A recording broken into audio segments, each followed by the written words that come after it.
ওয়ালাইকুম আসসালাম, good morning. বসো, সিট ডাউন। সবাই কি এর আগে আসছিলা না আজকে প্রথম? তুমি আজকে প্রথম? কোন দিন? প্রথম দিন? প্রথম দিনের 2 দিন পর, মানে আমার সাথে দেখা হয়নি তোমার? হয়েছে। কি নাম তোমার? সানজিদা। নামগুলো মনে থাকতেছে না কেন তোমার? আমার দুইজন আসছিল, সানজিদা। তুমি হচ্ছে হ্যাঁ রোমানা। সানজিদা রোমানা, ওই যে ওই রোমানা। আর তুমি সাথী? হ্যাঁ, কি নাম? ওয়ালাইকুম আসসালাম। আসসালাম। সামিরা, সাবিহা। তোমার বোন কি আমাদের সেকেন্ড ইয়ারে পড়ে? বসো। আর তুমি? হ্যাঁ, সুমাইয়া। বসো। আর তুমি? আয়শা। ও, তুমি প্রতিদিন নতুন নতুন বোরকা পরে আসেন, সেদিন দেখলাম অন্য বোরকা। বসো। আর সায়ন না? যাক, আজকে আমাদের গতকালকে বন্ধ ছিল না? গতকালকে কেন বন্ধ ছিল?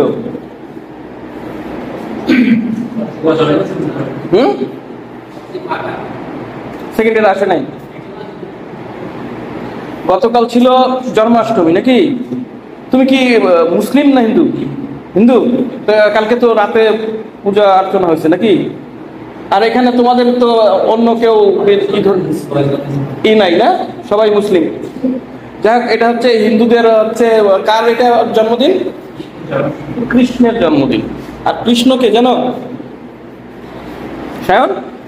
কৃষ্ণকে কে? সৃষ্টিকর্তারা একটা অবতার। সৃষ্টিকর্তার একটা অবতার, মানে ওদের ধর্ম মতে যেটা অবতার। এই অবতার হচ্ছে কি ওদের ধর্ম মতে যে যুগে যুগে এরকম অনেকেই সৃষ্টিকর্তার রূপ নিয়ে এই পৃথিবীতে আসছে। তার মধ্যে একজন হচ্ছে কে? কৃষ্ণ। আর তার চেয়েও বড় কথা হচ্ছে কৃষ্ণ কিন্তু একজন প্রেমিক পুরুষ। তার এমন কথা আছে যে 16,000 তার গোপী ছিল। গোপী মানে কি? তার প্রেমিকা ছিল। তার সবচেয়ে মানে কাছের যে প্রেমিকা, তার নাম কি জানো? রাধা। হ্যাঁ, রাধা না? রাধাকে সে প্রচন্ড ভালোবাসত। এই যে এটা এখন এটা তো রূপক অর্থে ব্যবহার করা হয়েছে, আসলে সে বুঝাইছে কি পৃথিবীতে কি প্রেমের দরকার আছে, তাই না? প্রেম ছাড়া পৃথিবী চলতে পারে না, তাই না? এই দেখো, সূর্যের চারিদিকে কে ঘুরতেছে? পৃথিবী ঘুরতেছে। কিসের জন্য? একটা আকর্ষণের জন্য, তাই না? এই আকর্ষণটা যদি না থাকতো তাহলে কি সূর্যের চারিদিকে পৃথিবী ঘুরতো? আবার পৃথিবীর চারিদিকে কে ঘুরতেছে? চাঁদ ঘুরতেছে। সেখানেও আকর্ষণ আছে। আকর্ষণ থাকলেই কিন্তু বিকর্ষণ থাকবে, তাই না? চুম্বক দেখছো? চুম্বক, চুম্বক দেখবা যে একে অপরকে টান দেয় না? যখন মেরু মেরু মিলা যায়, চুম্বকের কিন্তু 2টা মেরু আছে, একটা হচ্ছে উত্তর মেরু আর একটা হচ্ছে কি দক্ষিণ মেরু। যখন উত্তর মেরু রাখবা তখন কি করবে? বিকর্ষণ করবে। আর যখন উত্তর মেরু দক্ষিণ মেরু রাখবা তখন কি হবে? আকর্ষণ করবে। এটাতে আমরা কি বুঝলাম? আমরা যদি আমাদের এই মানবিক জৈবিক দিকে যাই তখন দেখবা একটা ছেলে আর একটা মেয়ে, এরা হচ্ছে উত্তর মেরু দক্ষিণ মেরু। এরা পাশাপাশি থাকলে এদের কি আকর্ষণ অনুভব করবেই, এটাই স্বাভাবিক। কিন্তু যখন দেখবা একটা ছেলে আর একটা ছেলে বা একটা মেয়ে আর মেয়ে থাকতেছে, সেই আকর্ষণটা আর থাকতেছে না আগের মতো, সেখানে বিকর্ষণ সৃষ্টি হচ্ছে। চুম্বক করে দেখবে, একটা চুম্বক ভেঙে ফেলবা, ভাঙার সাথে সাথে ওখানে একসাথে হয়েছিল না, ভাঙার সাথে সাথে দেখবো ওখান থেকে কি রিফ্লেক্ট করতেছে, মানে আর একদিকে ভাগায় দিচ্ছে। সায়ন ই করো, কাজ করে, তার জানালাগুলো খুলে দাও, আলো বাতাস আসুন। আর সবচেয়ে বড় কথা, এখন যে বন্যা অবস্থা, পানির মনে তোমাদের ওদিকে উঠছে নাই কারো বাসায় সেরকম? পানি আক্রমণ করছে? যাই হোক, না করলেও একটু সাবধানে থাকবা। যে হচ্ছে এই বন্যার সময় কিন্তু ওই যে সাপ যেগুলো আছে, সাপ টাপ সরীসৃপ যেগুলো, এগুলো কি হয় পানি ছেড়ে ডাঙ্গায় চলে আসে। ডাঙ্গা পাবে কোথায় এখন? ডাঙ্গা বলতে তো এখন মানুষের ঘর ছাড়া তো আর ডাঙ্গা নাই, তাই না? ওখানে অবস্থান করে। এই জন্য একটু সাবধানে থাকবা। আলো বাতাস, মানে যেখানে যাবা আলো দেখা কাজ করবা। ওই জুতা যে পরো না, হিল টিল পরো, দেখে পরবা। জামাটা বা একটু কাপড় ঝেড়ে পরবা। এখন ব্যাপার হচ্ছে যে আমরা কলেজ শুরু করছি, কিন্তু আসলে কলেজের যে ইনভারনমেন্ট দরকার, যে স্টুডেন্ট দরকার, সেই স্টুডেন্ট আমরা এখন পর্যন্ত কালেক্ট করতে পারিনি, মানে আসে নাই। তার মানে আমাদের উচিত ছিল একটা, যদি আমরা তোমাদের জন্য একটা ক্লাস কি করতাম, একটা ওপেনিং ক্লাস করতাম, বা তোমাদের যে নবীনবরণ হতো, তাহলে তোমরা বুঝতে, অনেকেই কিন্তু এখন বুঝতেছে কি এখনো মনে হয় ক্লাসটা শুরু হয়নি, তাই না? এটা হইলেও আবার তোমাদের যদি আমাদের ফোন নাম্বার হয়তো বা অফিসে আসে, সে অফিসে ভাবে যদি ফোন দেওয়া হইতো তোমাদের গার্ডিয়ানকে যে আমাদের ক্লাস তো আসলে শুরু হয়েছে। এখন এমন একটা দেশের পরিস্থিতি, গার্ডিয়ানরাও একটু ভীত সন্ত্রস্ত, তাই না? যে আমার সন্তানকে পাঠাই দিব, আর কলেজে আবার কি হয় না না হয়, যে অবস্থা কলেজে ছাত্ররা টিচারদেরকে বরখাস্ত করা শুরু করছে, তাই না? চারদিকে তো কলেজ স্কুল করতেছে না, ছোট ছোট ছেলে পেলে। আমার কথা হলো শিক্ষক যেমনই হোক এরকম করা তো উচিত না।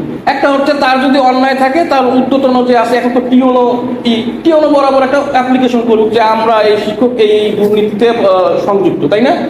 এতে কি হচ্ছে, জানো যেটা ঘটতেছে, এতে শিক্ষকদের প্রতি ছাত্রদের যে সম্মানটা ছিল বা সম্মানটা থাকার কথা, সেটা কি হচ্ছে, বিনষ্ট হয়ে যাচ্ছে, তাই না? এই বিনষ্ট হতে এটা কি হবে, এটা জাতির উপরে একটা বিরূপ প্রতিক্রিয়া সৃষ্টি করবে এক সময়। আগে যেমন ছাত্র টিচারদেরকে দেখলে স্টুডেন্টরা সম্মান করত, সেই সম্মানবোধটা কি করবে, উঠে যাবে। আর তার চেয়েও একটা বড় কথা হচ্ছে কি, আমি যেমন তোমাদেরকে স্বতঃস্ফূর্ত ভাবে কথা বলতাম, আমার মধ্যে একটা ভীতি কাজ করবে, না রে ভাই, ছাত্রদেরকে স্বতঃস্ফূর্ত ভাবে সবকিছু বলা যাবে না, বললে কি হবে, তারা প্রতিবাদ করবে, বিদ্রোহ করবে, তাই না? এটা কিন্তু একটা খারাপ প্রভাব পড়বে, এটা উচিত না। যেই আমার কথা হলো, শিক্ষক খারাপ থাকতে পারে। আমি শিক্ষকদের তোমাদের সাথে যে ক্লাসগুলো করছি, আমি 1000 পয়সা 100 বা প্রতিবারই বলছি যে শিক্ষক খারাপ, তাই না? যে শিক্ষকগুলো তোমাদেরকে নকলে প্ররোচনা করে, যে শিক্ষকগুলো টাকা মেরে খাচ্ছে, এরা আসলে শিক্ষকের কাতারে পড়ে না। কিন্তু ব্যাপার হচ্ছে, আমরা যেভাবে হোক তাকে শিক্ষকের আসনে বসাইছি, তাই না? তার মানে কি, তার মধ্যে একটা সম্মান চলে আসছে, সেই চেয়ারটার সম্মান আছে। এই যে মনে করো আমাদের প্রিন্সিপাল স্যারের মনে করো চেয়ারটা, এটা কি আসলে ফারুকুল ইসলাম? তা না, এটা ফারুকুল ইসলাম চলে যাবে, চেয়ারটা কিন্তু থাকবে, তাই না? ওখানে আরেকজন বসবে, ওখানেই আমরা কি করবো, তাকে ওই সেই সম্মানটা করবো, তাই না? তার মানে এখন যে অবমাননাগুলো করা হচ্ছে কি, চেয়ারটাকে করা হচ্ছে। এক হয়তো ব্যক্তি মানুষকে করতে সমস্যা ছিল না, যখন টিচার হিসাবে চেয়ারে বসার সময় তাকে অবমাননা করা হচ্ছে, এটা কি করা হচ্ছে, ওই চেয়ারটাকে করা হচ্ছে।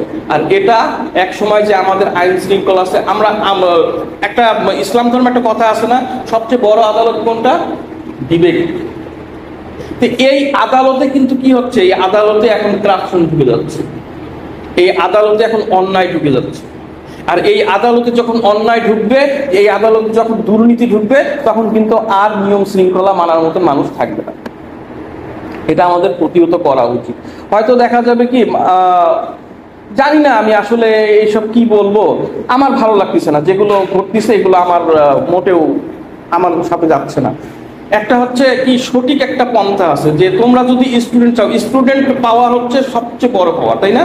এই পাওয়ারটা যদি ধরো, এখন তো আমাদের এই যে আমাদের কলেজ বা এইখানের সভাপতি ছিল কে, আকাশ কুমার ভৌমিক, তোমরা জানো হয়তো, আকাশ কুমার ভৌমিক ছিল না? তাকে কি করা হয়েছে, বাতিল করা হয়েছে না? এখন কে, টিওনো, এই কলেজের সভাপতি কে এখন, টিওনো। টিওনো বরাবর ঠিক আছে, আকাশ কুমার ভৌমিক কারোর সাথে পক্ষপাত দুষ্ট করতে পারে, কিন্তু টিওনো কিন্তু কাউকে পক্ষপাত দুষ্ট হবে না। যদি ধরো আমার কোনো অন্যায় থেকে থাকে, তোমরা সেটা অবলোকন করতেছো যে আকাশ স্যারের এই অন্যায়গুলো আছে, এখন তোমরা সরাসরি আমাকে আইন তোমার হাতে তুলে নিবা। তোমাদের কি করা উচিত, স্টুডেন্ট হিসাবে কি করবা, তোমরা একটা অ্যাপ্লিকেশন লিখবা, কার বরাবর, সভাপতি বরাবর, তাই না? যে আমাদের ছাত্র, আমাদের স্যার আকাশ স্যার এই দুর্নীতির সাথে বা এই অপকর্মের সাথে জড়িত আছে, আমরা তার শিক্ষা বা তার শিক্ষা প্রদানে খুশি না, অখুশি, আমরা চাই তার অতিবিলম্বে বরখাস্ত চাই, তাই না? এটা করলে কি হবে, তোমাদের সাথে থাকলো এবং তোমাদের কি এসে কি করবে, তাকে স্যার বললে, স্যার আপনি এক কাজ করেন, আপনি সসম্মানে কি করেন, ইস্তেফা দিয়ে দেন, তাই না? তারও সম্মানটা থাকলো, তোমাদেরও সম্মানটা থাকলো। একটা কথা মনে রাখবা, তোমরা শিক্ষিত হচ্ছ না, শিক্ষিতরাও কিন্তু মানুষকে অপমান করবে, তাই না? কিন্তু কখনো ভলা মজলিসের অপমান করবে না।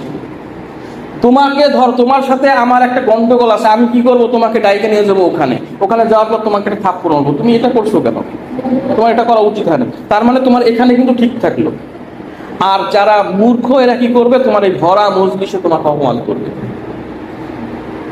যাতে তুমি পরবর্তীতে দাঁড়াইতে না পারো।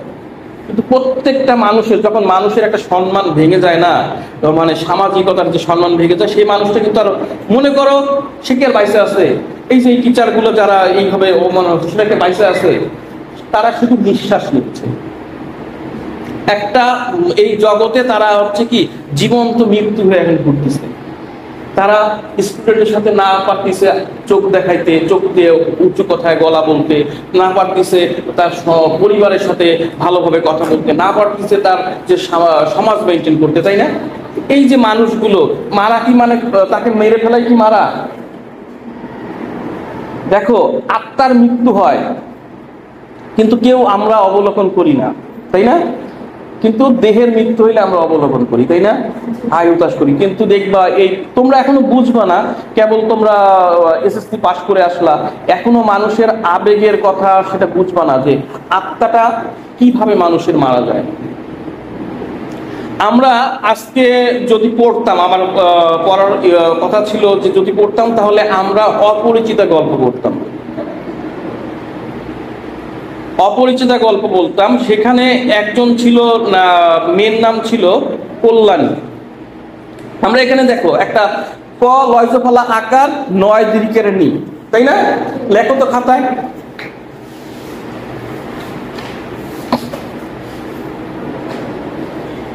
ক লয়জফলা আকার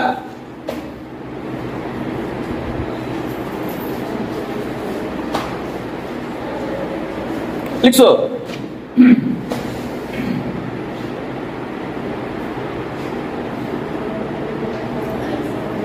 সামনে লিখছো? উচ্চারণ বানানটা করো তো, উচ্চারণ করো, কি লিখছো? উচ্চারণ করো, কি লিখছো? কল্যাণী। তোমরা? কল্যাণী। তুমি? তুমি কল্যাণী। দেখো সবাই বলতেছো কল্যাণী, সবাই বলতেছো কল্যাণী, কিন্তু এটা উচ্চারণ হবে কল্যাণী, কল্যাণী। এই যে বাংলা উচ্চারণ, বাংলা বানান এবং উচ্চারণ, এগুলো আমরা কিন্তু সেকেন্ড পার্টে পাবো। বাংলা বানান এবং উচ্চারণের মধ্যে কিছু তফাৎ আছে। যেমন আবার একটা লেখো, নদী, ন দি, নদী নাকি? নদী না? কিন্তু যদি ভালো করে বানানটা দেখো, নদী, নদী আছে না? কিন্তু আমরা উচ্চারণ করতেছি কি? নদী। নয়কারে ন দিয়ে বলতেছি নাকি? এই যে নয়কারে ন দয় শিক্ষার্থী, নদী, আমরা বলছি নদী লেখা, কিন্তু আমরা বলতেছি নদী। এক এক এক লেখা আছে কিন্তু এক এক এক, আমরা করতেছি কি? এক। এই এটা আসতেছে কই থেকে? এগুলো বাংলা বানান এবং উচ্চারণের মধ্যে কিছু আছে, এগুলো আমরা দ্বিতীয় পাঠ উচ্চারণের রীতি। যেমন হচ্ছে কি, এই যে আমরা নদী উচ্চারণ করলাম, এটা হচ্ছে কি যদি বানানের প্রথমে অ থাকে। বাংলা স্বরবর্ণ কয়টা? 11টি স্বরবর্ণ। এর মধ্যে প্রথম স্বরবর্ণ কোনটা? স্বরে অ। এই অর কিন্তু কোনো ছোট রূপ নাই, সংক্ষিপ্ত রূপ নাই। যেমন স্বরে আর কি আছে? আকার। রস্যর কি আছে? রস্যইকার। কিন্তু স্বরের কোনো ছোট সংক্ষিপ্ত রূপ আছে? নাই। কিন্তু সবচেয়ে বেশি ব্যবহৃত হয় কোনটা? এই স্বরে অ। এই যে ন আমরা উচ্চারণ করলাম, ন, এই যে পরে কিন্তু অ উচ্চারণ করতেছি ন এর সাথে, তাই না? এই যে ন, এই যে ক, ক এর সাথে কি অ উচ্চারণ করতেছি, তাই না? এগুলো হচ্ছে কি স্বরবর্ণ। স্বরবর্ণের যদি আমরা ব্যাখ্যা দেই, স্বরবর্ণ কাকে বলে? ব্যঞ্জন বর্ণকে উচ্চারণের জন্য যে স্বরবর্ণ, সেই যে বর্ণগুলো তাকে স্বরবর্ণ বলে নাকি? অথবা স্বরবর্ণ ব্যতীত ব্যঞ্জন বর্ণ উচ্চারিত হতে পারে না, তাই না? যদি আমরা স্বরবর্ণকে কাটা দেব, ন উচ্চারণ করতে পারবো? পারবো না। ক উচ্চারণ করতে পারবো? পারবো না। এখন বলা হয়েছে যদি শব্দের প্রথমে অ থাকে এবং অ এর পরে রস্যই দীর্ঘই রস্যকার দীর্ঘকার থাকে, তাহলে সেই অ এর উচ্চারণ ও এর মতন হবে। বুঝা গেল? আমরা নদী লেখছি, নদী হচ্ছে কি? নদী। যদি লিখি অতি, বলবো অতি। আমরা সেই রূপ ভাবে কল্যাণী, কল্যাণী লেখা আছে কল্যাণী, বলছিস কি? কল্যাণী, তাই না? লেখা আছে কল্যাণী, উচ্চারণ করতেছি কি? কল্যাণী। এই যে উচ্চারণগুলো, এগুলো পাওয়া, এগুলো ম্যাজিকের মতন লাগবে। আর এই উচ্চারণগুলো তো আমার কখন লাগবে? যখন তোমরা কবিতা আবৃত্তি করবা না, যদি তুমি কবিতা আবৃত্তি করো তখন তোমার উচ্চারণ কিন্তু সহি এবং শুদ্ধ হওয়া লাগবে, তাই না? যারা কোরআন শরীফ তেলাওয়াত করো, কোরআন শরীফ তেলাওয়াতের কিন্তু মূল লক্ষ্য উদ্দেশ্য কি? তোমার সহি এবং শুদ্ধভাবে উচ্চারণ করা। যদি সহি এবং শুদ্ধভাবে উচ্চারণ না করো তাহলে কি হবে? অর্থের বিকৃতি ঘটবে, তাই না? আর আরবি এমন একটা শব্দ যেটা হচ্ছে কি একটু বিকৃত হলে ওটার অর্থ অন্য হয়ে যায়, তাই না? বাংলাতে এরকমটা নাই। আমরা যদি কল্যাণীও বলি, কল্যাণী অন্য কিছু হয়ে যাবে না, কল্যাণী থাকবে, তাই না? কিন্তু ব্যাপার হচ্ছে উচ্চারণের একটা সৌন্দর্য আছে, তাই না? একটা শ্রুতি মধুরতা আছে, তাই না? একটা শ্রুতি মধুরতা লাগবে তোমার উচ্চারণ। কতগুলো মানুষের কথা শুনবা, দেখবা তুমি মনোমুগ্ধ ভাবে শুনতেছো, সে কি বলতেছে, সে আবল তাবল যাই বলতেছে। এই যে ভারতের অনুপম নাম আছে, তার কথা শুনবা তোমার শুনতে ইচ্ছে করবে, কত সুন্দরভাবে সে কথাগুলো বলতেছে, মানে প্রত্যেকটার সাথে। কিন্তু আমরা কি করি? আঞ্চলিকতা থাকা দরকার। আঞ্চলিকতাকে আমি ছোট করতেছি না, আঞ্চলিকতা থাকা দরকার, কারণ আঞ্চলিকতা আমাদের পরিচয়, তাই না? আঞ্চলিকতা দিয়ে আমরা পরিচিত হব। কারণ তুমি যদি কুমিল্লাবাসী হও, তুমি যদি বাংলাদেশের যে কোনো প্রান্তে যাও, তুমি যদি তোমার কুমিল্লার ল্যাঙ্গুয়েজে ভাষা বলো, কুমিল্লা, তাই না? তা আঞ্চলিকতার পরিচয় আছে, দরকার আছে। কিন্তু তার চেয়েও বড় কথা হচ্ছে কি, তুমি যখন বলবা স্যার আপনি এসেছেন, এখন কি ক্লাস নিবেন, এই যে একটা, আর স্যার আইসে, দুটার মধ্যে তফাৎ আছে না? একটার মধ্যে মাধুর্যতা আছে, শুনতে ভালো লাগবে। আপনি খেয়েছেন, তাই না? আমি খেয়ে আপনাদের ক্লাস নিব, এই যে একটা কথাগুলো শুনতে তোমার কিন্তু ভালো লাগবে, যে আসলে একটা আসলে। এই যে রবীন্দ্রনাথের যখন তুমি কবিতা পড়বা, তখন দেখবা ওখানে কি শুদ্ধভাবে লেখা আছে। তার সাথে হঠাৎ দেখা কবিতাটা পড়ছো কেউ? রেলগাড়ির কামরায় হঠাৎ দেখা, ভাবিনি সম্ভব হবে কোনোদিন। আগে ওকে বার দেখেছি, ডালিম ফুলের মতো রাঙা, আজ পড়েছে কালো রেশমের কাপড়, আঁচল তুলেছে মাথায়, চিকন গৌর মুখখানি ঘিরে, মনে হলো শস্য ক্ষেতের শেষ সীমানায় শালবনের নীলাঞ্জনে। থমকে গেল আমার সমস্ত মনটা, চেনা লোককে দেখলুম অচেনার গান করেছে। হঠাৎ খবরের কাগজ ফেলে দিয়ে আমায় করলে নমস্কার, সমাজবিধির পথ গেল খুলে, আলাপ করলেন শুরু, কেমন আছো, কেমন চলছে সংসার ইত্যাদি। সে রইল জানালার বাইরের দিকে, যেন কাছের দিনের পার হওয়া চাহনিতে, দিলে অত্যন্ত দুটো একটা জবাব, কোনোটা আবার দিলেই না, বুঝিয়ে দিলে হাতের অস্থিরতায় কেন এসব কথা, এর চেয়ে অনেক ভালো চুপ করে থাকা। এই যে কথার দেখো একটা ছন্দের মধ্যে একটা কত সুন্দর ভাবে, এইটা কিন্তু সে লিখছে, লিখার পর উচ্চারণ কিন্তু তোমাকে করতে হবে। আবার তুমি নজরুলের আসুন, তোমাদের নজরুলের কবিতা কোনটা আছে? বিদ্রোহী। বল বীর, বল উন্নতম শির, শির এনে হারি আমারই নত শির, ওই শিখর হিমাদ্রির। বলবীর মহাবিশ্বের মহাকাশ ভারী, চন্দ্র সূর্য গ্রহ তারা ছাড়ি, ধুলক দুলক গোলক ভেদিয়া, খোদার আসন আরো ছেদিয়া, উঠিয়াছে চির বিস্ময় আমি বিশ্ববিধাত্রী। এই যে দেখো, এটার মধ্যে তুমি এখন দুইটা কবিতার মধ্যে তফাৎ খুঁজে পেলা। কি তফাৎ বলো তো? না, এটা হচ্ছে কি ছন্দের ব্যাপার আছে। এখন ছন্দ কাকে বলে? আমি কিন্তু তোমাদেরকে এমন ক্লাস দিচ্ছি না যে প্রত্যেকটা ক্লাসের ধারাবাহিক ক্লাস নেই, আমি কিন্তু একটার পর একটা চলে যাচ্ছি, তাই না? আমি কোথায় ছিলাম? তোমাদের স্যারের অবমাননা থেকে চলে আসছে এখন ছন্দ। অনেকে আমরা মনে করি কি যে ওই দেখা যায় তাল গাছ, ওই আমাদের গা, ওইখানেতে বাস করে কানাবগির ছা, এই যে গা আর ছা যে মিলছে, আমরা মনে করি এটা হলো ছন্দ, তাই না? আসলে কিন্তু ছন্দ এটা না, এটা হচ্ছে অন্তমিল। গা আর ছায়ের মধ্যে অন্তমিল আছে, এটা ছন্দ না। ছন্দ কি? 1 2 3, এই যে আমরা 1 2 3 বলছি, এর মধ্যে অন্তমিল নাই, কিন্তু ছন্দ আছে। ছন্দ যদি আমরা বুঝতে চাই, তখন ছন্দ বুঝতে হলে আমাদের বুঝতে হবে মাত্রা। মাত্রার আগে বুঝতে হবে কি? অক্ষর। আমরা কি বলি? ভুল বলি যে ক খ গ ঘ এগুলো কি আমরা অক্ষর বলি, তাই না? আসলে কি এগুলো অক্ষর? এগুলো বর্ণ। অক্ষর কখন? যখন এই যে এক, এটা হচ্ছে এক অক্ষর। অক্ষর আবার কি আছে? আমরা যদি ইংলিশে পড়ি ওপেন সিলেবাল আর ক্লোজ সিলেবাল, মানে খোলা অক্ষর আর বদ্ধ অক্ষর। মানে আমার এইটা মনে ক্লাসটা মনে বেশি হয়ে যাচ্ছে নাকি, মাথার উপর চলে যাচ্ছে আমাদের? হ্যাঁ, এই খোলা অক্ষর বদ্ধ অক্ষর এগুলো যখন আমরা ছন্দ বুঝতে হবে, তখন কিন্তু আমাদের এই জায়গাটা আসতে হবে, খোলা অক্ষর কাকে বলে আর বদ্ধ অক্ষর কাকে বলে। ধরো আমরা যদি বলি বলো, বলো আর বল, বলো আর বল, বলো কি বলছি, বলকে আমরা প্রসারিত করতে পারছি, বলো, তাই না?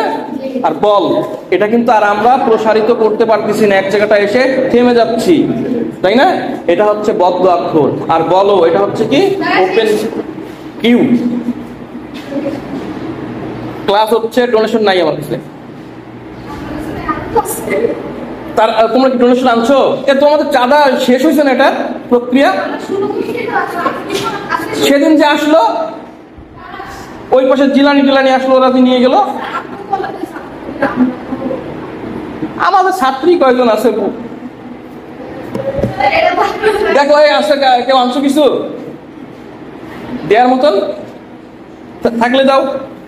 বর্ণাঢ্যদের কিছু সহযোগিতা করা দরকার দেশের। হ্যাঁ, নাহলে কালকে, আজকে তাৎক্ষণিক ভাবে না আসলে কালকে নিয়ে আসো।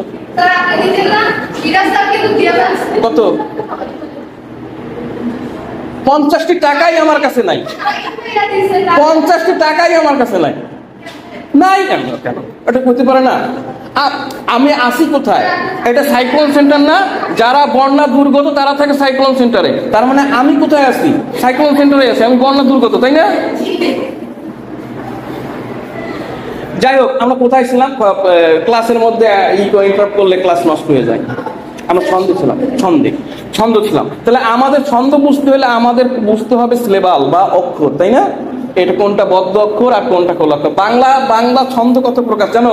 তোমাদের এখানে কেউ গান করো? কেউ গান করো না, কবিতাও করো না।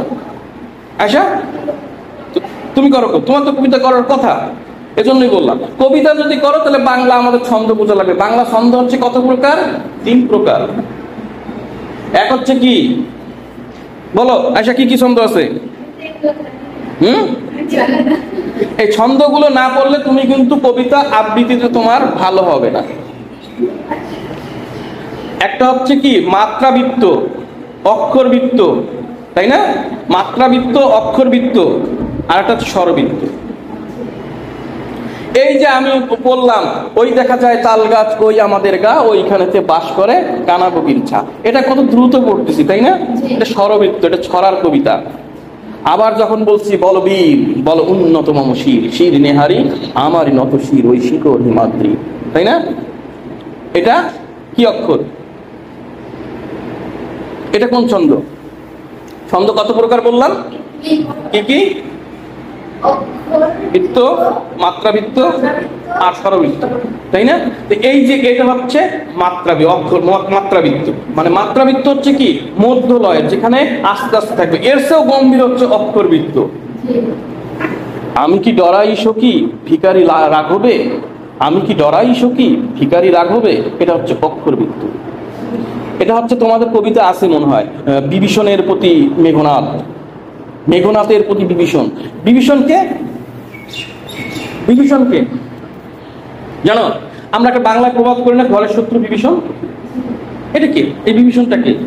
এটা তুমি ভালো জানার কথা। বিভীষণকে, বিভীষণ হচ্ছে রাম কার সাথে যুদ্ধ করছিল? লঙ্কার লঙ্কায় রাজা কে ছিল? এগুলো জানো না?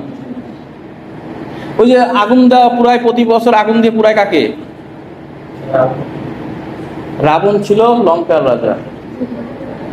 আর এই রাবণের ভাই ছিল কে? বিভীষণ। আর তার যে লঙ্কাপুরী ছিল না স্বর্ণকমল, সেখানে যাওয়ার মতন কারো পরিস্থিতি ছিল না, এমন ভাবে ডেকোরেট করা ছিল। এই পথ কেউ খুঁজে পাচ্ছ না, গুপ্ত পথ। আর এই গুপ্ত পথ রামকে দেখাইছিল কে? বিভীষণ। বিভীষণ কার ভাই? রাবণের ভাই। এই জন্য ঘরের যে রাস্তা দেখায় নিয়ে আসছে কে? বিভীষণ। এই জন্য বলা হয় ঘরের শত্রু বিভীষণ, তাই না? ঘরে যদি তোমার শত্রু থাকে, তোমার আর শত্রুর দরকার নাই, সেই তোমার পয়মাল করে দিবে, একদম ধ্বংস করে দিবে। এই তুমি ফোন টিপতেছো, কি করতেছো? তাহলে বারবার এরকম করে দেখতেছো। যাই হোক, এই বিভীষণ কি করে এখন? বিভীষণ ধর্মের জন্য কি করছে? রামের পক্ষ নিছে ধর্মের জন্য। যতই ধর্মের জন্য নেই, সে কিন্তু কি থাকলো? কালপিট থেকে গেল, তাই না? বিশ্বাসঘাতক থেকে গেল। তার ভাইয়ের সাথে সে বিশ্বাসঘাতকতা, যদিও ধর্মের জন্য করছে। যদিও সে ধর্ম রক্ষার জন্য রামকে সাহায্য করছে, তাই না, লক্ষ্মণকে সাহায্য করছে, কিন্তু সে তার ভাইয়ের সাথে প্রতারণা করছে, তাই না? এই জন্য হয়ে গেছে কি কি হয়েছে, ঘরের শত্রু বিভীষণ। তোমরা কবিতা পাবা, এটা হচ্ছে আমরা ছন্দ থেকে চলে আসলাম, মানে এক জায়গা থেকে থাকতে পারি না আমি, আমার ক্লাসটাই এরকম, মানে বিভিন্ন জায়গায় চলে যায়। যাই হোক, যখন বই পড়বো, পাঠ্য বই পড়বো, তখন দেখবা আমাদের নির্দিষ্ট থাকবে। আমরা বলছিলাম প্রথম শুরু করেছিলাম কি দিয়ে, অপরিচিতা দিয়ে, কল্যাণীকে দিয়ে। এই কল্যাণী হচ্ছে অপরিচিতার নায়িকা, তাই না?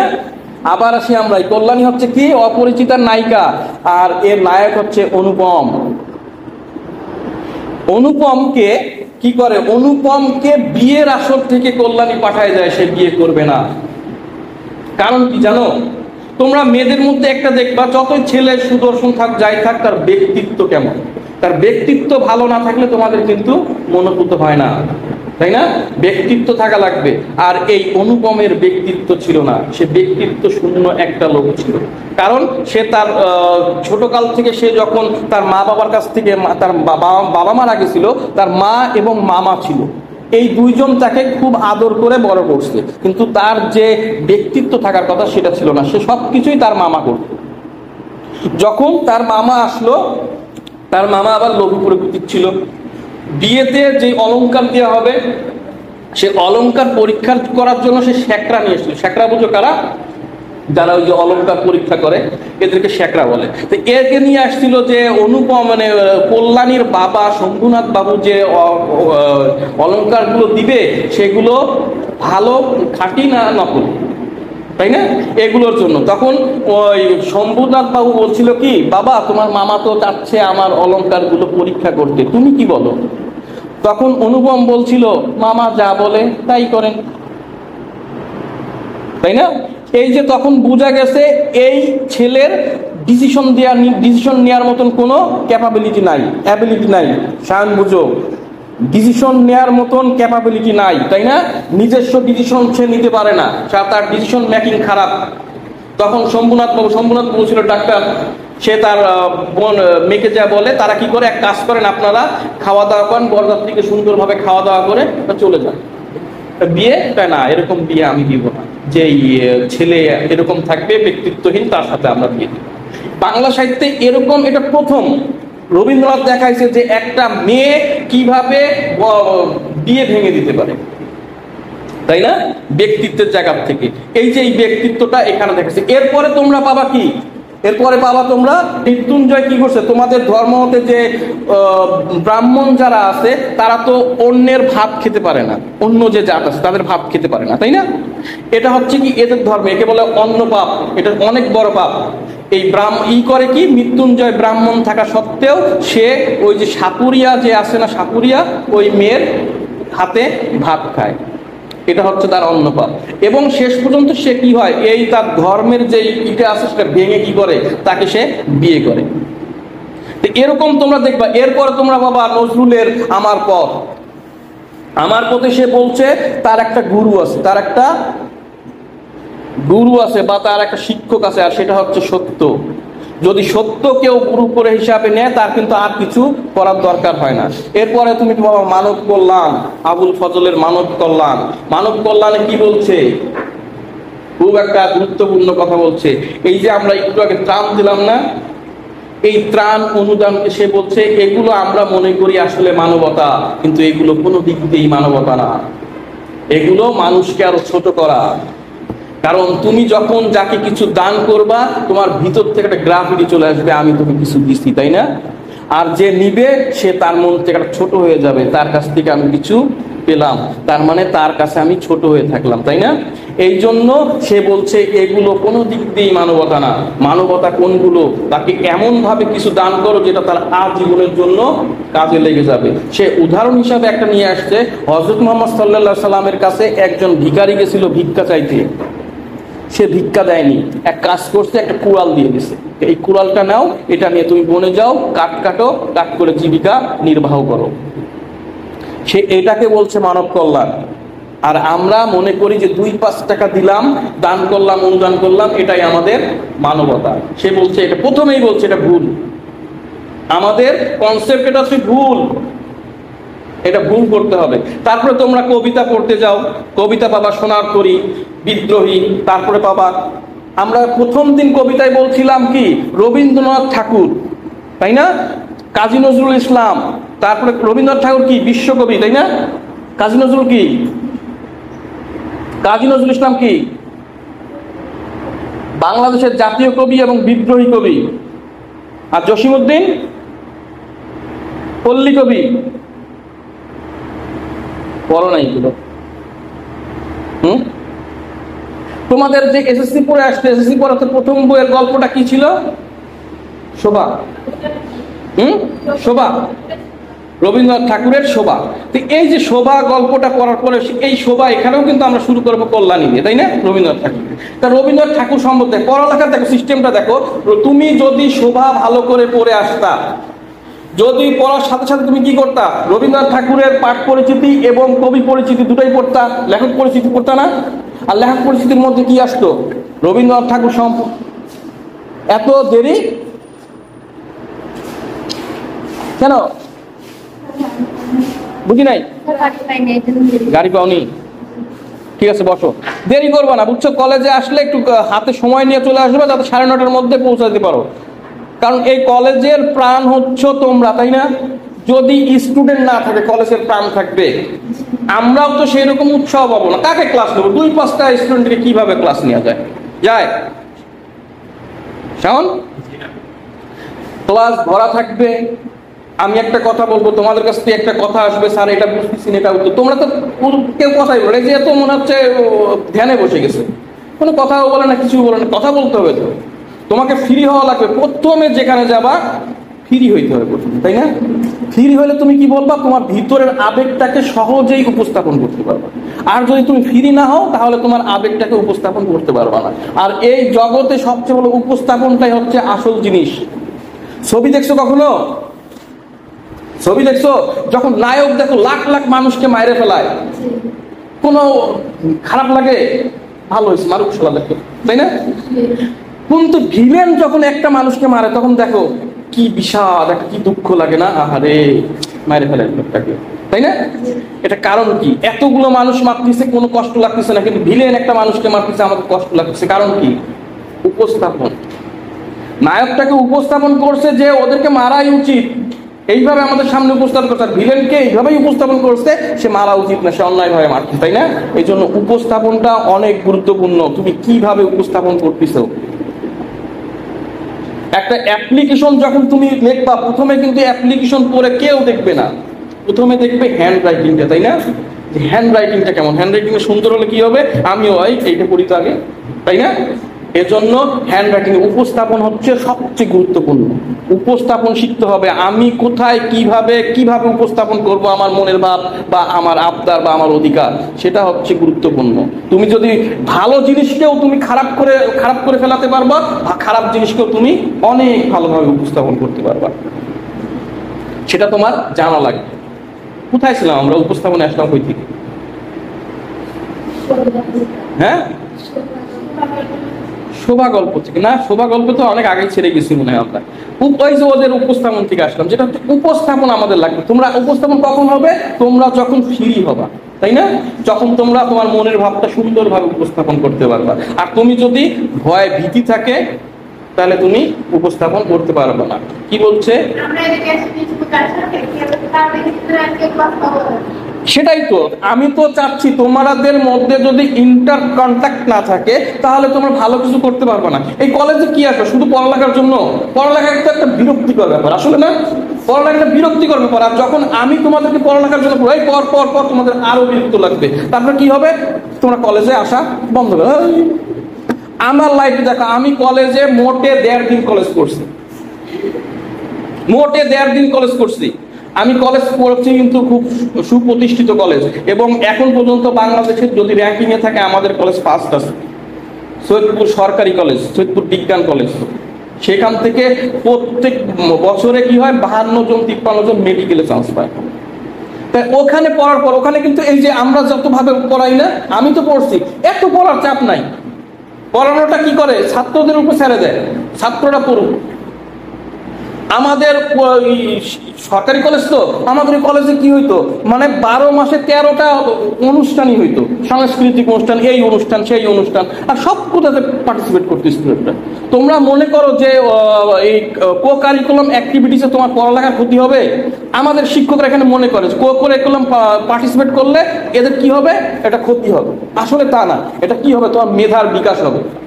তোমার মেধাটা একটা, ধরো একটা গাছ লাগাবা, বীজ লাগাবা, সেখানে যদি তুমি আবহাওয়া, ওয়েদার ঠিক, এনভায়রনমেন্ট ঠিক না দাও, সেই গাছটা কি ভালো হবে? তোমাকে এনভায়রনমেন্ট দিতে হবে।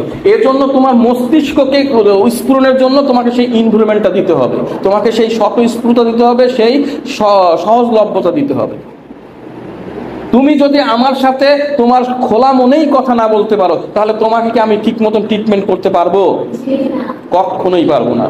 কারণ এই জন্য তুমি দেখবো অনেক সময় বলে ডাক্তার আর উকিলের কাছে কখনো মিথ্যা কথা বলতে নাই। আমি আরো মনে করি ডাক্তার, উকিল এবং টিচারের কাছে মিথ্যা কথা বলতে কখনো নাই।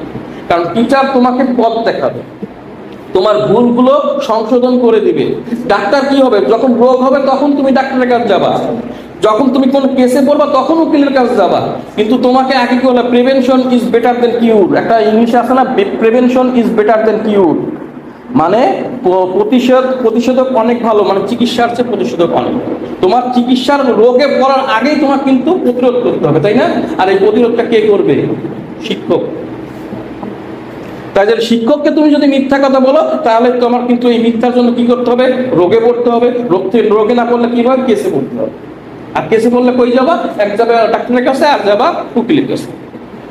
তাহলে এই জন্য আমার মনে হয় শিক্ষকের কাছেও মিথ্যে বলা উচিত নয়।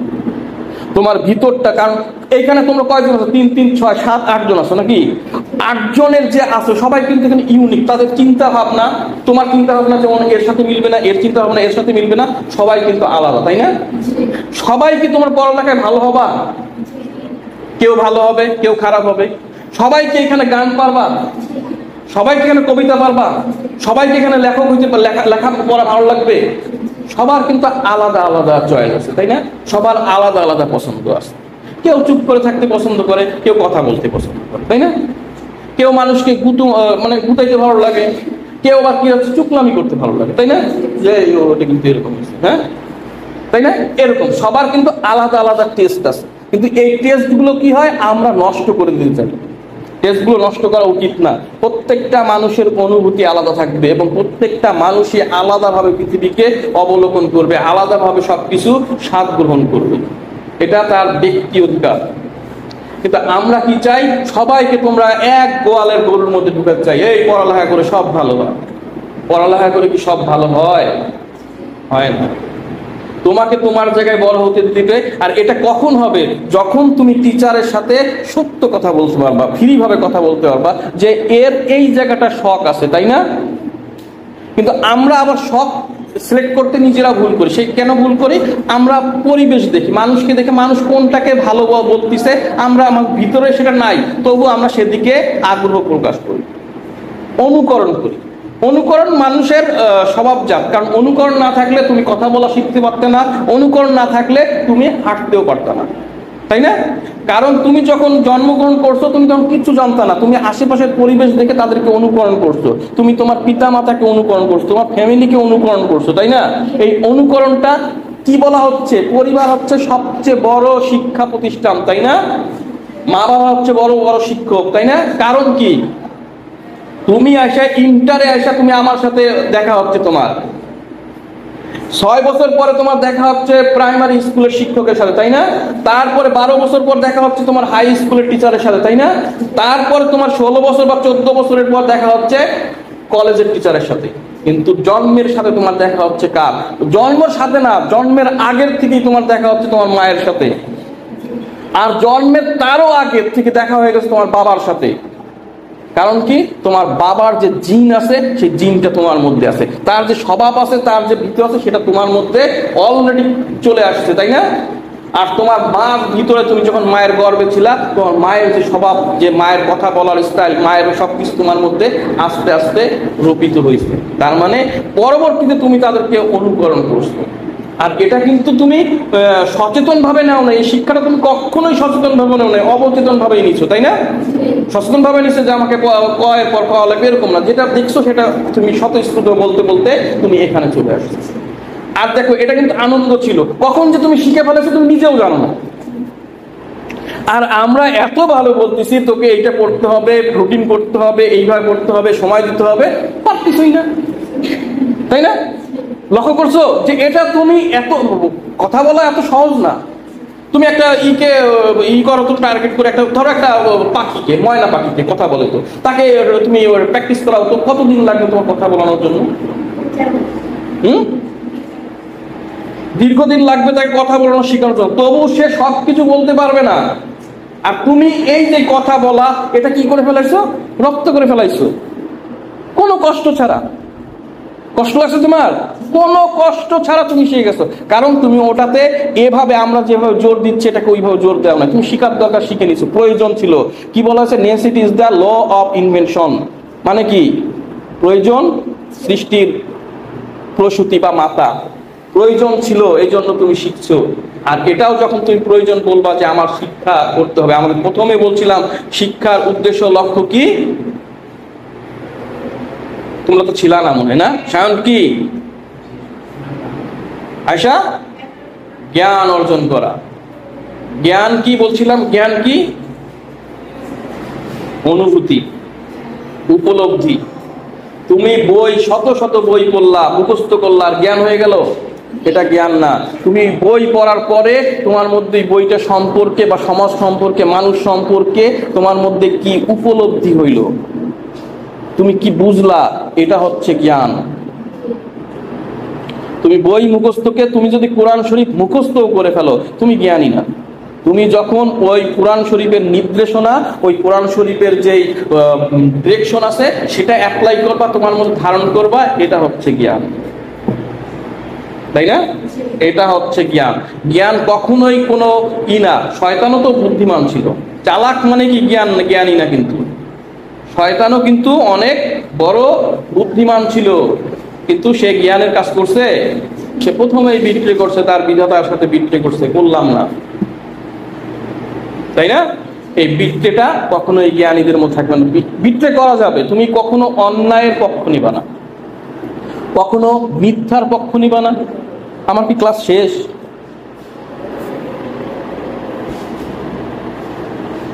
আরো 1 মিনিট আছে, তাই না? মিথ্যার পক্ষ নেওয়া যাবে না, কখনো দুর্নীতির সাথে আপোষ করা যাবে না। কিন্তু তোমরা এমন হচ্ছে জানো, দুর্নীতির সাথেই কেন জানি তোমাদের সম্পর্ক বেশি, এগুলো ছাড়তে হবে। আমি চাই তোমরা কলেজে আসছো, কলেজ থেকে তোমাদের একটা নতুন লাইফ শুরু হোক, নতুন জার্নি শুরু হোক, যেখানে অন্যায় থাকবে না, মিথ্যা থাকবে না, অন্ধকার থাকবে না, দুর্নীতি থাকবে না, এই জার্নিটা শুরু হোক। স্টুডেন্ট অনেকে ভালো হইতে পারে, আমার স্টুডেন্টের চেয়ে মানুষ দরকার। স্টুডেন্টে কি করবো? এই যে বড় বড় স্টুডেন্ট হ্যাঁ তার পড়ালেখা করে বিজ্ঞ হয়ে গেছে, কি করছে তারা? দুর্নীতি করছে। আমার মানুষ দরকার। মানুষ হইলে এই দেশটাও যে বলে না সোনার খনি রূপার খনি, এগুলো কিচ্ছু লাগে না। ভালো মানুষ হোক, সৎ মানুষ হোক, দেশে দেখবা দেশের উন্নয়ন, তোমার দেশ বড় লাগবে। দেশ তো অনেক বড় একটা অর্গানাইজেশন, তাই না? আমরা দেখবো ছোট্ট একটা আমাদের পরিবার, যে দেখবো যেই পরিবারের মানুষগুলো সৎ, সেই পরিবারে সচ্ছলতা না থাকলেও সুখের অভাব নেই। সচ্ছলতা না থাকলে, সচ্ছলতা মানে কি? টাকা পয়সা হ্যান ত্যান সবকিছু আছে, এটা সচ্ছলতা। কিন্তু সুখ, এটা কিন্তু আলাদা। এজন্য আমি তোমাদের কাছে আবদার করব, মানুষ হও, জ্ঞান অর্জন করো, মানুষ হও, অন্ধকারে যাইও না, আলোর দিকে আসো। সত্য মিথ্যার সাথে কখনো আপোষ করবে না, কখনো না। মিথ্যা তোমাকে হয়তো তোমাকে তাৎক্ষণিকভাবে বোঝাচ্ছে যে তুমি গেইনার, তুমি ভালো কিছু, কিন্তু আসলে ফলাফল কি? তুমি ফেইলার। এই জন্য মিথ্যার সাথে আপোষ করবা না, ঠিক আছে? মিথ্যার সাথে আর একটা ব্যাপার হচ্ছে কি, যেহেতু আমরা পড়ালেখা করতে আসছি জ্ঞান অর্জন, আর জ্ঞান অর্জনের এটা হচ্ছে কি আমাদের প্রাথমিক পর্যায়ে। কলেজ কিন্তু প্রাথমিক পর্যায়ে, এরকম না মনে করো কলেজে আসার সাথে সাথে তোমার নলেজ বেড়ে গেছে, এরকম কিছু না। কলেজ হচ্ছে তোমার প্রথম সোপান। এখানে তুমি একটা সোপান মানে প্রথম সিঁড়িতে পা দিছো জ্ঞান অর্জনের, তাই না? আর এই জ্ঞান অর্জনটা করতে হলে তোমার অবশ্যই বইয়ের সাথে সম্পৃক্ত থাকা লাগবেই লাগবে, তাছাড়া অন্য কোনোভাবে তোমার জ্ঞান অর্জন পূর্ণাঙ্গতা পাবে না। এজন্য বইয়ের সাথে সম্পর্ক রাখবা, সময় করে একটা সময় বের করবা যে এই সময় আমি বই পড়ব, বইয়ের মধ্যে আনন্দ খুঁজে বের করবা, দেখবা ভালো লাগবে পড়ালেখা। পড়ালেখাকে ভালো লাগাইতে হবে, তাই না? এটা যে দায়িত্ব ভাবে নেওয়া যাবে না, এটা দায়িত্ব আমার এইভাবে নিও না, তাহলে পড়ালেখাটা কঠিন হয়ে যাবে। এটাকে আমার জানা লাগবে কেন কি হচ্ছে আসলে, কি রবীন্দ্রনাথ কি লেখছে দেখি তো। এই যে জানার একটা আকাঙ্ক্ষা, নজরুল কি লেখছে? নজরুল আসলে যে কবিতাগুলো তোমাদেরকে দিচ্ছে কি জন্য? মুখস্থ করার জন্য না। এখানে কবি কি প্রকাশ করতে যাচ্ছে? কবিতার কি বলা হয়? ভয়েস অফ গড, মানে বিধাতার কণ্ঠ। বিধাতা যা বলতে পারে না কবিদের মধ্যে তুলে দেয়, কবিরা সেটা প্রকাশ করে। Voice of god. এখানে কি বলতে যাচ্ছে? রবীন্দ্রনাথ কি বলতে যাচ্ছে? রবীন্দ্রনাথ কি বলছে? নজরুল কি বলতে যাচ্ছে? জসিমউদ্দিন কি বলতে যাচ্ছে? এটা তোমাদের যখন আসবে কি বলছে কবি দেখি তো একটু।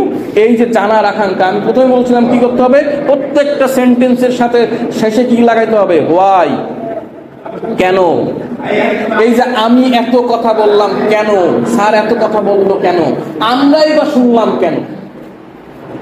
এই কেন যখন লাগাবা তখন দেখবা অনেকগুলো প্রশ্ন তোমার মধ্যে আরো আসতেছে, আর এই প্রশ্নের সলভ করতে করতে করতে দেখবা তুমি এক সময় বিরাট জ্ঞানী হয়ে গেছো। এটাই স্বাভাবিক, আস্তে আস্তে হতে হবে। খাস করে জ্ঞান এরকম না যে তোমাকে একমত আমি জ্ঞান দিলাম হয়ে গেল আর জ্ঞানী হয়ে গেলাম, এরকম। যখন থেকে আমি একমত জ্ঞানী এলাম, এই সার খাও, খাইলো জ্ঞানী হয়ে গেল, এরকম। জ্ঞানী হচ্ছে একটা, জ্ঞান অর্জন করা একটা হচ্ছে একটা লং প্রসেস, দীর্ঘ পথ। আর এটা অবশ্যই ধীরে ধীরে করতে হবে, কখনোই তড়িৎ গতিতে কেউ জ্ঞানী হতে পারবে না, ধীরে ধীরেই করতে হবে। ঠিক আছে, ভালো থাকো, সুস্থ থাকো, আর নিজের প্রতি কেয়ার রাখবা, যত্নবান হবা। নিজের প্রতি যে কেয়ার হয়, যত্নবান হয়, কারণ এই পৃথিবীতে তুমি কিন্তু তোমার, তুমি কিন্তু তোমার, আর কেউ তোমার না, তোমার মা বাবা তোমার না। কারণ তোমার যদি একটা অসুস্থ হয়, সেই অসুস্থের ব্যথাটা কে নিতে হবে? তোমার মা নিতে পারবে? তোর বাবা নিতে পারবে? কেউ নিতে পারবে, তোমাকেই মৃত্যুবরণ করতে হবে। অতএব এই পৃথিবীতে তুমি তোমার, এই জন্য নিজের কেয়ারটা নিজেকেই নিতে হবে। নিজের কেয়ার নিবা আর পর্যাপ্ত পরিমাণে পানি পান করবা, ঠিক আছে? আর সায়ন এইভাবে চুপ করে থাকবা না, কথা বলবা, হাসি খুশি থাকবা, গোমরা কেউ থাকবা না। যদি মনের মধ্যে কষ্ট থাকে, এটা মানুষকে দেখে লাভ কি? কোন লাভ আছে? বরং সে তোমাকে কয়দিন পর খোঁটা দেবে, দেখছি, তাই না? এই জন্য হাসি খুশি থাকবা, একটা পজিটিভ ফেস নিয়ে থাকবা। এই পৃথিবীতে কেউই পরিপূর্ণভাবে সুখী না, কেউই না। যতই আসে তার দুঃখ একটা কষ্ট একটা আসবেই, থাকবেই, এটাই স্বাভাবিক। আর কষ্ট না থাকলে সুখের কোনো মূল্য আছে? কষ্ট আছে বলেই সুখ আছে, আধার আছে বলেই আলো আছে, তাই না? এজন্য থাকবে, এগুলো নিয়েই আমাদের চলতে হবে। এজন্য আমাদের মন খারাপ করে লাভ নাই, লাইফ জীবন একটাই, ভালো থাকবা। আর ওই যে যেটা বললাম, একটু সাবধান থাকবা, সাপ ঘরে টরে আসলে একটু সাবধান থাকতে হবে, ঠিক আছে? ওকে, গুড বাই। ওয়ালাইকুম সালাম।